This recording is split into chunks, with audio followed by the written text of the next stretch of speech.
With Empress Azura's forces drawing ever closer to Stormholt, Kenna and her companions set aside their preparations to enjoy one final evening together before the battle. She settles into her place at the head of the crowded table. To her right, Dom takes a seat. What happened to preparing for the war? There's only so much you can do to prepare. Then it's just waiting. I thought a feast would be good to keep the spirits up. Hey, no arguments from me. Dom pours himself a glass of wine, takes a long sip, and lets out a contented sigh. Enjoying the wine? I'm enjoying everything. And you've been living off a mixture of algae and powdered animal bones? Powdered what? Hex had some unorthodox ideas about what constitutes as a meal. But enough about my disturbing diet. How are you feeling, Kenna? I'm feeling terrified. Terrified? Did Kenna rise as terrified? Are you the same woman that reclaimed Stormholt Castle? The same queen who bested Luther at the Battle of the Bay? I know what you're trying to say, but that was different. Marco and Luther, they're human. Azura bleeds just like the rest of us, doesn't she? Honestly, I wouldn't be surprised if she didn't. You weren't there, Dom. Wow. Well, if you're this scared, I'm scared right there with you. We could be terrified together. Dominic smiles, reaching up to give Kenna's shoulder a squeeze. This feast was a good idea. Well, it was either this or stand up on the walls all night, listening to the thunder get closer and closer. I don't imagine anyone will be getting much sleep tonight, so we may as well spend those hours in good company. I couldn't agree more.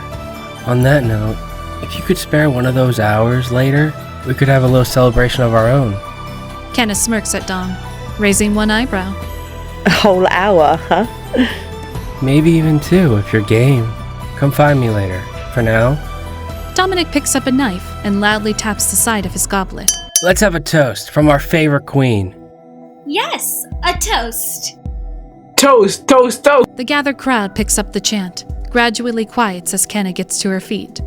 I'm sure you're all tired of my speeches by now, so I'll keep this brief. Tomorrow, we face light of our lives. So tonight, let's look to the future.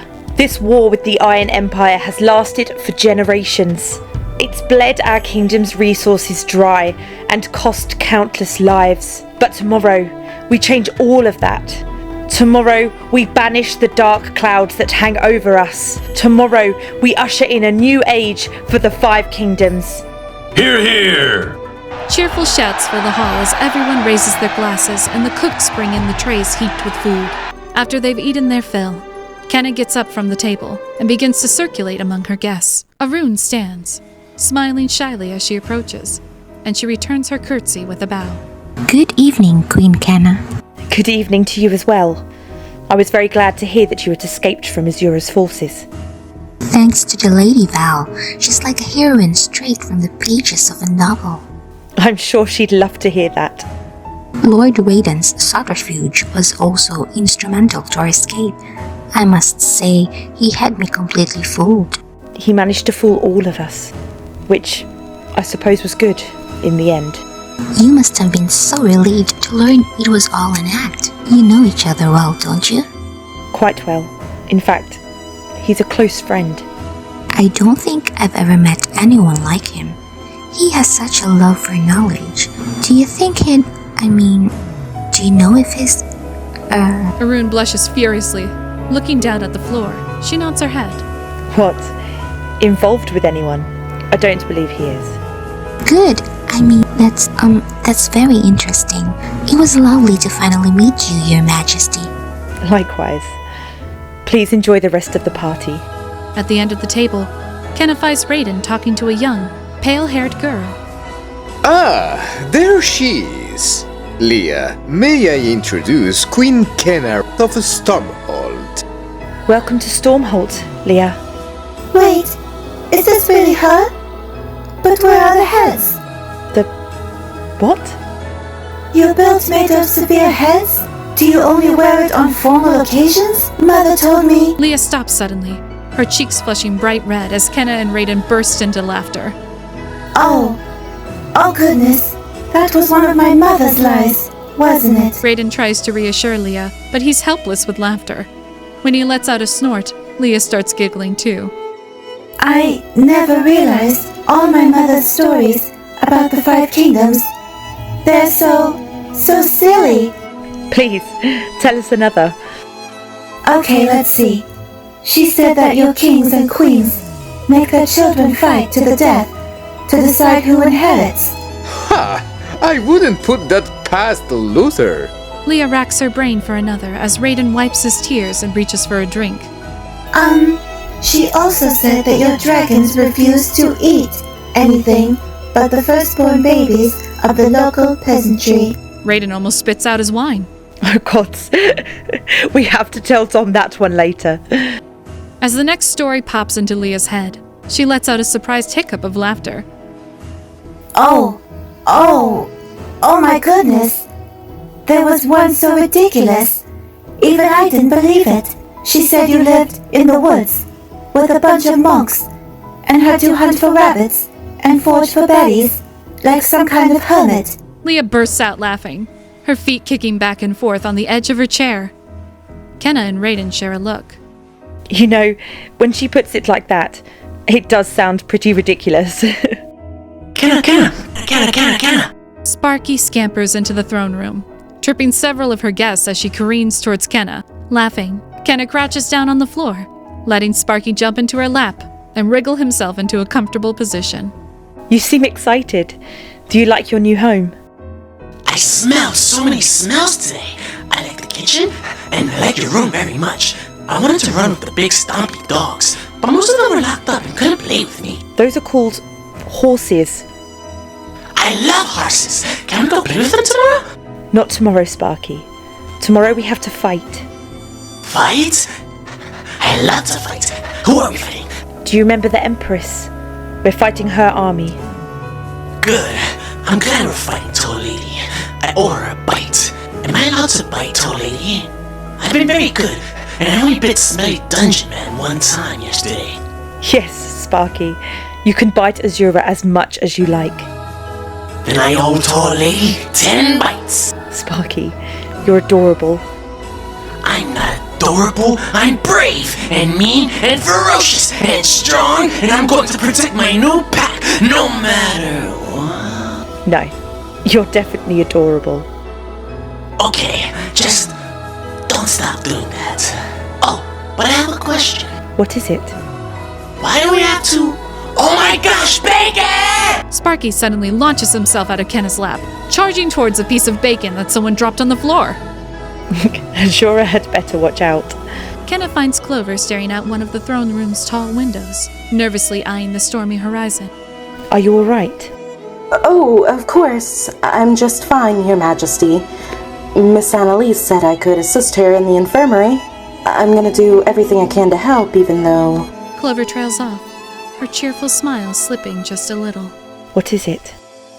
Just these past few days of traveling with you, I've realized that Empress Azura's not a very nice person.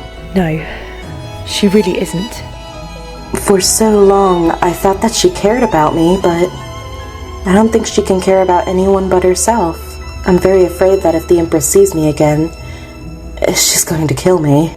Clover, you know you don't have to stay here.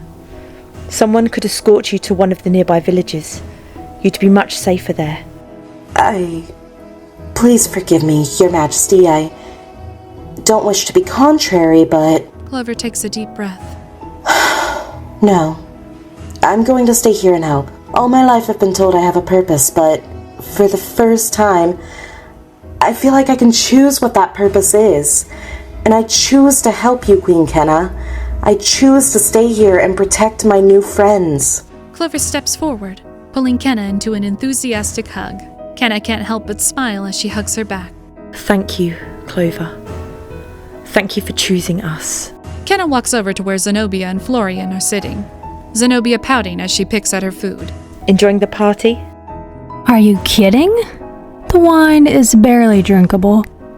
The music is terrible, and there hasn't been one fight. You want to fight? Let's go. You and me, right now. Kenna drops into a fighter's crouch, raising her fists. Zenobia's eyes momentarily widen in fear before she regains her composure. As if I would stoop to. Of all the barbaric. Zenobia trails off, muttering into her goblet and refusing to meet Kenna's eyes.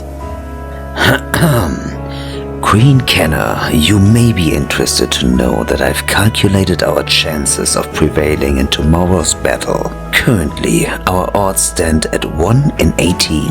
Oh, that's actually higher than I expected. 100. 1800. Oh. Oh, shut up, Florian. As if you could possibly predict that. I'll have you know that my calculations were very thorough, based on tactical analysis and historical accounts of... I don't care. That witch isn't getting her hands on our kingdoms, and that's that. We're going to win tomorrow if I have to strangle Azura myself. I'm glad you found someone you hate more than me. Kenna walks among the tables, searching for more familiar faces. Across the hall, Helene dines with the army officers. Welcome back. Thank you, Your Majesty. I trust your training maneuvers at the ruins of Rajkur have been going well? They have indeed. My soldiers are fit, fed, and know their drills inside and out. We await your command. Ah, is that where you've been? At a table a few feet away, Luther lifts his glass. And here I assumed you'd run off again. Maybe betrayed another ruler. Kenna, do keep an eye on this one. See she doesn't desert you for Azura in the night. I warn, Luther. Do not impugn my honor again. Ha! How can I impugn what doesn't exist? Luther startles as Helene bangs the table with both fists, rising to her feet. Do you know why I left your service, Luther? Because you're a bloodthirsty, small-minded old fool, and I watched your lust for power send tens of thousands to their deaths! And I'd do it all again. I was trying to unite the 5 kingdoms against Azura, to stop this from happening. The 5 kingdoms were united, you petty little gargoyle of a man! Conversations die mid-sentence as Helene's voice cuts through the hall with the explosive force of a seasoned battlefield commander. Before you killed Adriana Reese, for one beautiful moment, the kingdoms were united. They just weren't united under you. You thought you were the only one who could lead us to victory, but you were wrong. The truth is, Luther, I left because my honor demanded it. Because you don't deserve my allegiance. Luther's face boils with fury. He opens his mouth to reply, but no words come. He rises abruptly from the table and storms off in a rage. Helene, I'm sorry to have spoiled your evening. Helene sits back down with a long sigh that soon bubbles over with laughter. Your Majesty, I've waited my entire life to tell Luther what I thought of him. Let Azura come. I can die a happy woman now. No, you may not. That's the first time I've ever seen you laugh. I expect to see it again when this battle is over. Helene raises her glass to Kenna. As you command, Your Majesty. Kenna finds Kailani. She and a burly crew from Panrion are raiding the buffet table. I didn't realize we'd lost the battle. We're already being plundered.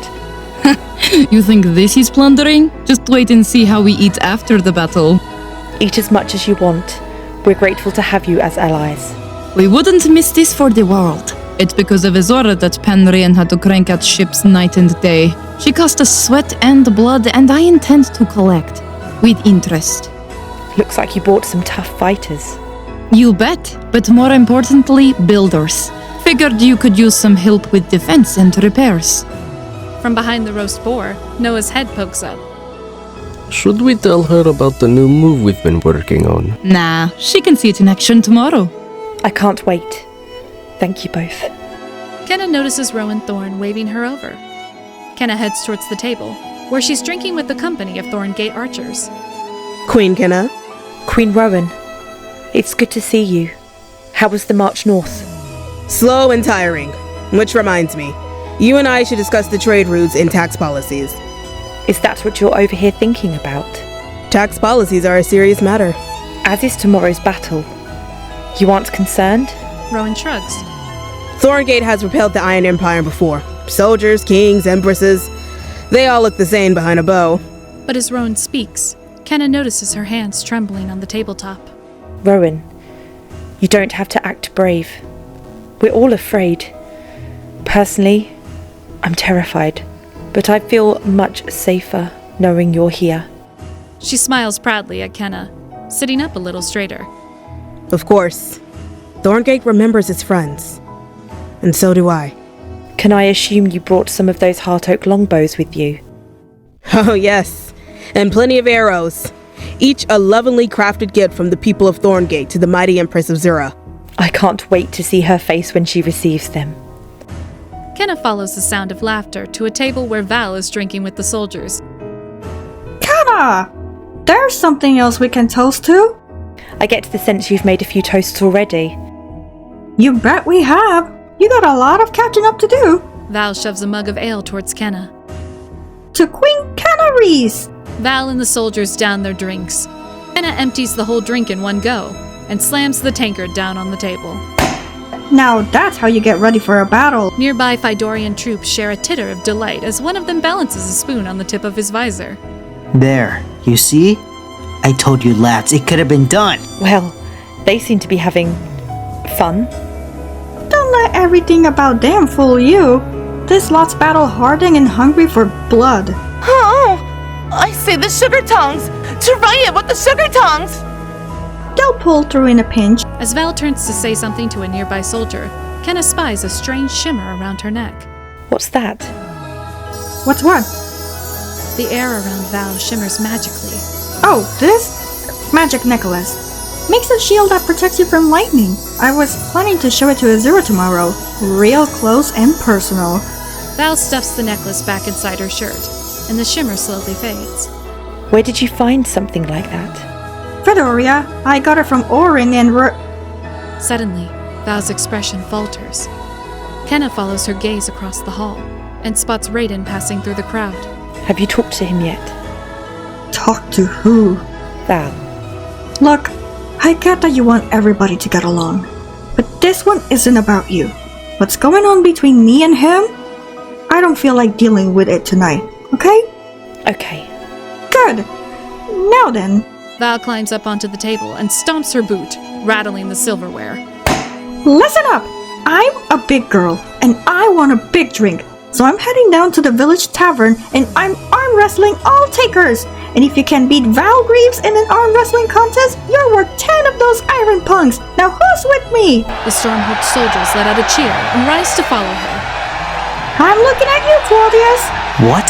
The Fidorians guffaw heartily and haul Claudius out of his chair. Val turns to Kenna, grinning wildly.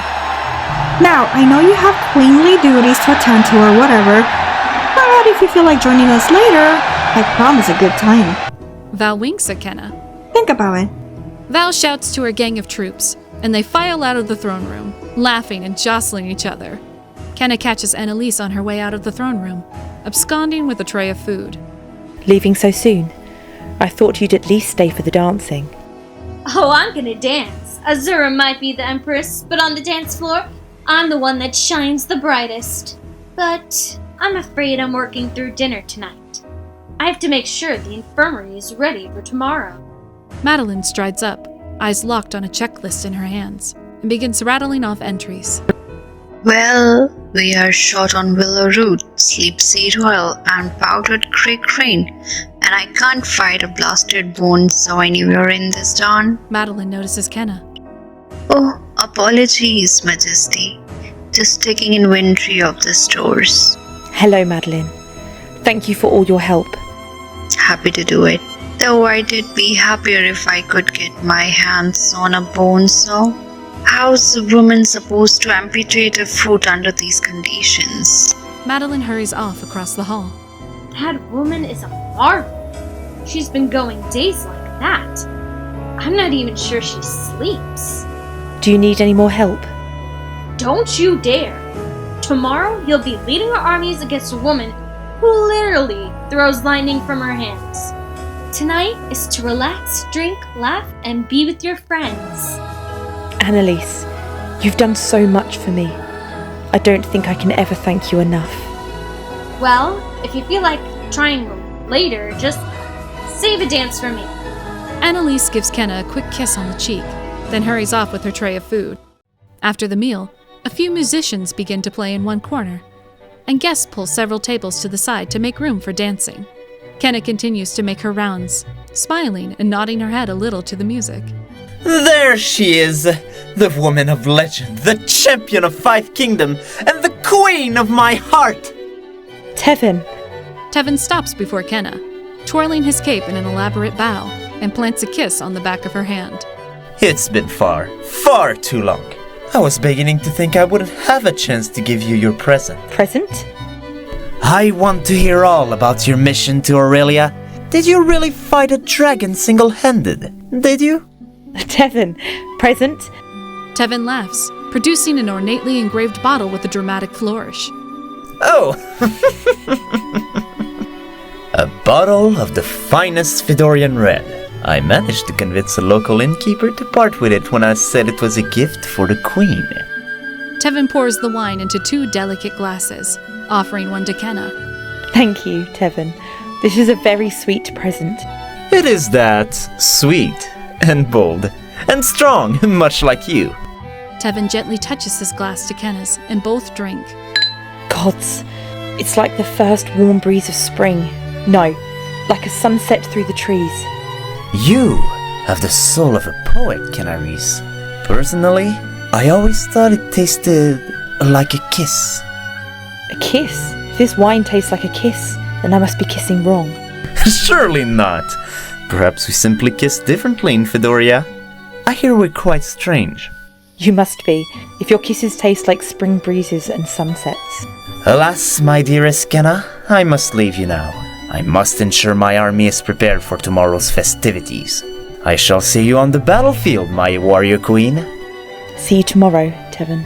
Tevin turns to depart and bumps straight into Zenobia. Tevin, I... Zenobia Nevrakis, always a pleasure.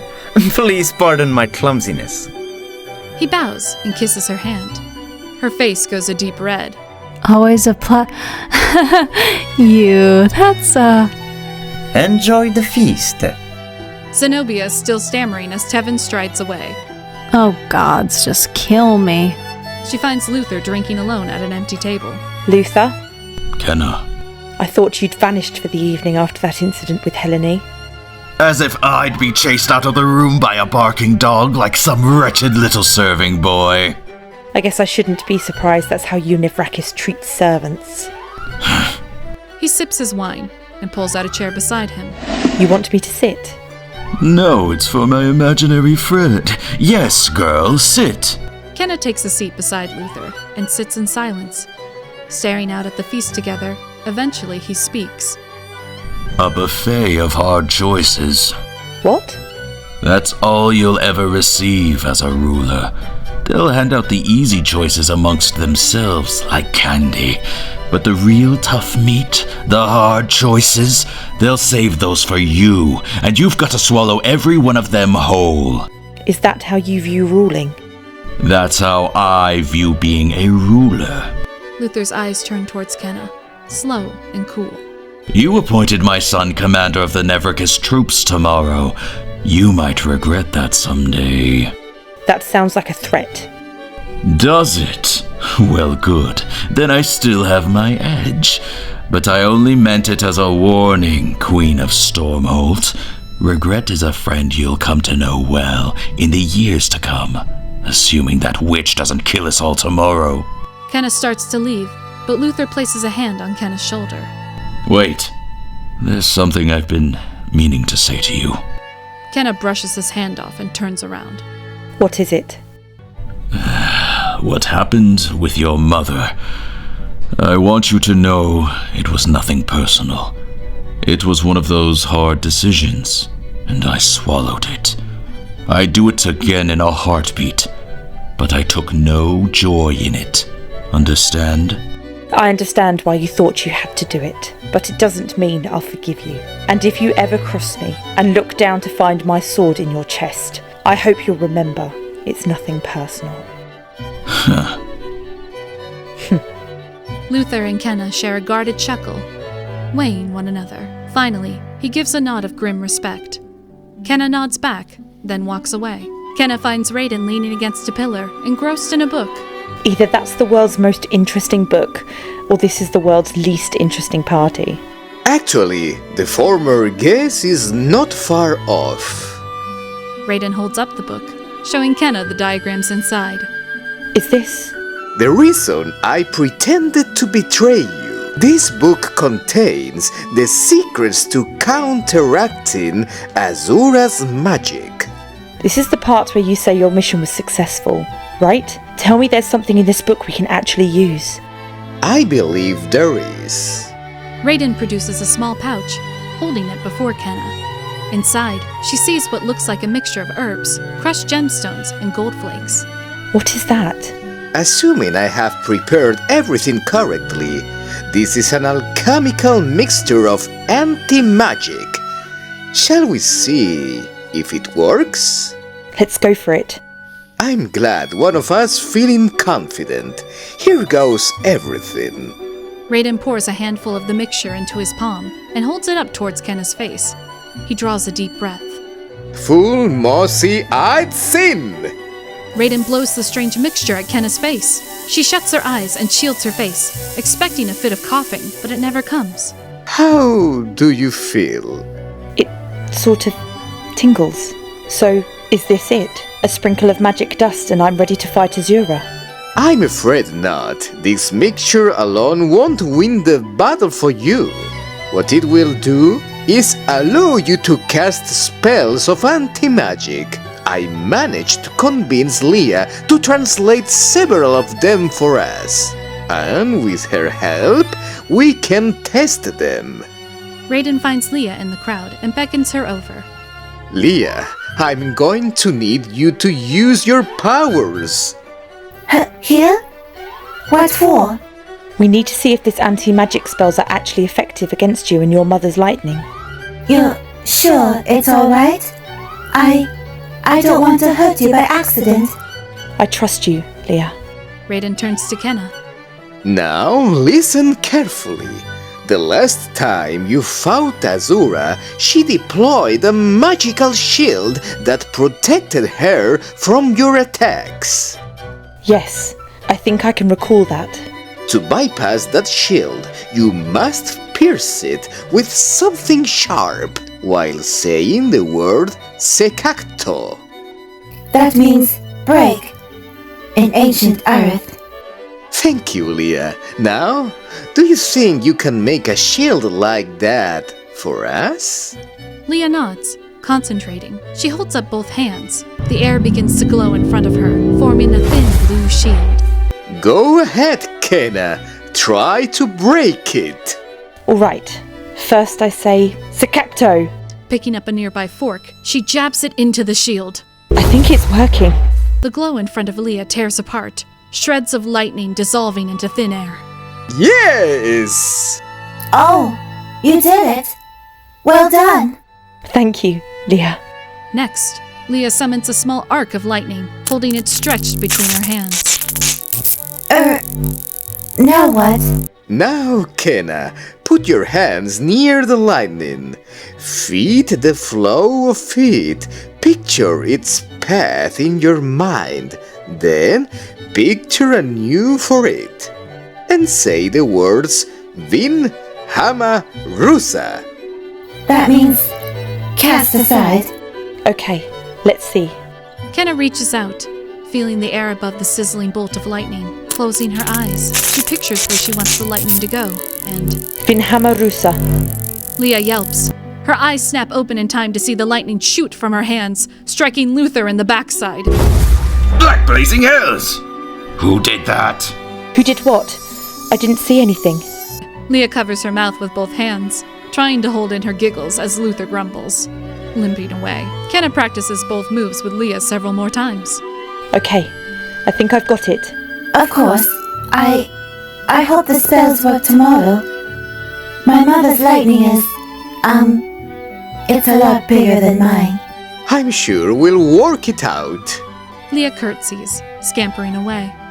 The mixture will only remain potent in your system for a few days, but it should see us through tomorrow's battle. Raiden, Thank you. I don't think I've said that. And after the hells you went through to bring us this book. Raiden smiles, pressing the book into her hands. Thank me tomorrow. Once we know it will work against Azura. Now, I'm afraid I must go and rest if I'm to be any use tomorrow. I understand. I'll see you in the morning. Raiden nods, bowing. At first light, my queen. Diavolo sits at the end of an officer's table, watching the dancing from afar. You don't dance? Oh, I dance. I'm a great dancer. Just not the night before a battle. It's too tense. Diavolos fidgets with the sword belt. Have you ever faced her? What, the white-haired witch? I've never personally crossed swords with her, no. But I've been close enough to see what she can do. Are you nervous? Gods, yes. I'm so nervous I want to flip this table over and drink myself sick or scream or... Diavolos chuckles, shaking his head. Anything to burn off some of this steam. Zenobia has been complaining about the lack of fights this evening. Oh no, I'm not making that mistake again. Zenobia's a hair puller. Diavolos pushes himself to his feet, stretching his arms over his head. I think I'll go take a ride. Maybe do a little reconnaissance on Azura's camp. You're welcome to come with me, of course. You know, if you can tear yourself away from the festivities. Do I want to leave a party to ride off into the night on a reconnaissance mission? Diavolos shrugs, smirking. Offers on the table. You know where to find me. Diavolos wanders off, his fingers tapping out the rhythm of the music against his leg. Kenna catches Dom's eyes in the crowd. He smiles, lifting his glass at Kenna. She nods her head towards the hall. Quite a scene in there. You can almost forget we'll all be fighting for our lives tomorrow. Part of me wonders if this is the last feast we'll ever enjoy. Could be. Though after everything we've been through, I think I'm still putting my money on you. Thanks, Dom. Kenna stands next to Dom at the window, watching the sunset. You know what I think, though? I think the battle is the least of our concerns. How's that? Well, if we die, our worries are over. No sense in dwelling on that. But if we win, well then the real tough question is, what happens after? You're right. That is a tough question. On the windowsill, Dom slides his hand up against Kenna's. Their fingers touch. Ever since Gabriel and I left the monk's temple, I've been so busy fighting just to survive the present, I've barely thought about the future. What do you think comes next? You'll be busy ruling, obviously, and Elise too. Raiden will be doing spy things. Val can finally settle down and open that bed and breakfast. Now that would be something. And what about you, Dom? Where will you be? Great question. I haven't really worked that out yet. I think you should be my king. Your king? As in married to the queen? That is how generally these things work. Wow, Kenna, I don't know. You're really hideous. I feel like I could do better. Kenna snorts, kicking Dom in the shins. Ow! I take it back. I'm making you court jester. Finally, someone sees my true potential. Suddenly, they hear a crash from inside the hall, followed by a raucous laughter. Sounds like things are getting out of hand in there. Why don't we take this somewhere more private? What a brilliant plan. Kenna runs a hand along Dom's jaw, smiling. He takes her hand and leads him to the stairs. In Kenna's chambers, the door swings quietly shut as Dom gives an impressed whistle. Wow. It looks so much bigger than it does from the outside. Dom, you've seen my room before. Yeah, from the hallway. Gabriel never let me within 10 feet of the door. Well, you're here now. He stands in front of the fireplace, a mischievous grin on his face. I am. So what are you gonna do about it? Dom's arms wrap around Kenna as she pulls him close, kissing him fiercely. She feels a wave of sudden heat fill the room. In the fireplace, the flames rise and swell. Is that you? No, that's you. Their kiss resumes, more urgent now. Dom's hands tug at her clothes. Something wrong with my clothes? Yes, you're wearing them. Kenna starts to shrug out of her armor, laughing as Dom tries to help. and they get in each other's way. So many damn buckles. How do you wear this every day? Better? Much. Dom strips out of his tunic, tossing it aside. Phew. It's hot in here. It feels hot in here. We should stay down by the fire. Kenna pulls Dom down onto the soft fur of the bearskin rug. His shoulder brushes the smooth stone floor, and he hisses in surprise. It's cold! I can fix that. Kenna pushes Dom onto his back. Climbing on top of him, bending down, Kenna kisses the skin of his brand, hands lightly caressing the length of his chest. Kenna. He draws in a sharp breath, laughing as he rolls on top of Kenna. His hands, pulsing with heat, stroke up the length of her thighs. Dom. Kenna wraps her legs around Dom, pulling him against her. The flames in the fireplace crackle and grow, painting 2 shadows on the wall, and then 1. Later, Kenna and Dom return to the feast, arm in arm. That was nice. I agree. We should do it again sometime. Say, 5 minutes? How about after we win the battle tomorrow? Well, damn. I guess we actually have to win now. Kenna laughs, pulling Dom in for another long, hungry kiss. Damn right we do. Later, Kenna says her last goodnights and retires to her room. As she prepares for bed, she can't help but smile, the memory of a lover's touch still lingering on her skin. I feel much better now. But her mood turns sour as she paces past the window. Outside, grim storm clouds churn above a dark horizon. Flashes of lightning, like skeletal fingers, claw towards her across the sky. For some reason, all she can think of is her mother. Be with me tomorrow. Give me strength. I promise you. Everything you built. Everything we are. I won't let them destroy it.